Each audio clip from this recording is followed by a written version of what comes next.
year has gone on, we're just become more and more consistent in our work, and then we find out things that work for us and don't work for us. So like in the last 5 years, when we win the turnover battle, we're 21-3. When we're even in turnovers, we're 6-1.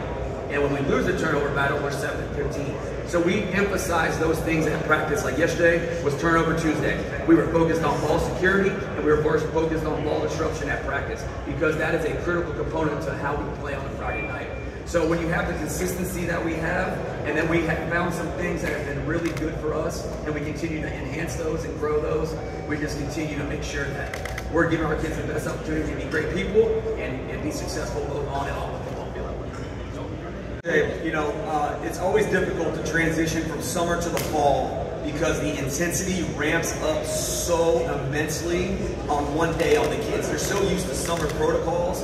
When you start fall practice, it's very different, and it's hard for the kids to transition. So Monday wasn't our best practice we've ever had, but that's kind of expected as that transition occurs. But to go to that word that you just said, respond, Tuesday, our kids responded really, really well. And we've had great practices Tuesday and Wednesday because of their willingness to respond to those challenges and the things that we put in front of them. So I would just say that we respond well to adversity, and that's because every day we try to put them in adverse situations.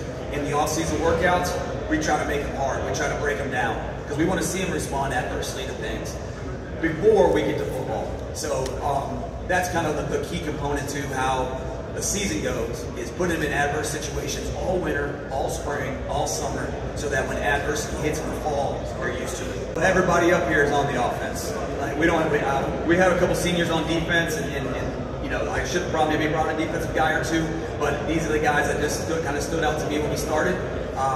Obviously, when you bring 6 seniors to media day from your offense, you're expecting them to do the things that you're expecting them to do. And I think Sean has grown in his role as the quarterback in understanding that everything isn't on him. Whereas in the past, like there's a quote on my board from Kirby Smart that says, pressure is a reflection of ambition. So when you want great things, you're going to feel a lot of pressure. And I think there was times that our offense felt like that last year, and Sean has a lot of ambition for himself, as these other guys do. So they felt some pressure last year. Whereas now, they don't have to feel that pressure. They're just going to go out and perform and do their job. And we always talk about it. You're never going to go broke making a profit. So every play doesn't have to be an explosive play. If we're getting 2, 3, 4 yards and moving the chains and moving forward, we're making that profit and going that way. We don't have to be, you know, anybody that we're not. We're just going to keep moving the chains, doing our job, play after play. We don't have to put a lot of pressure on ourselves.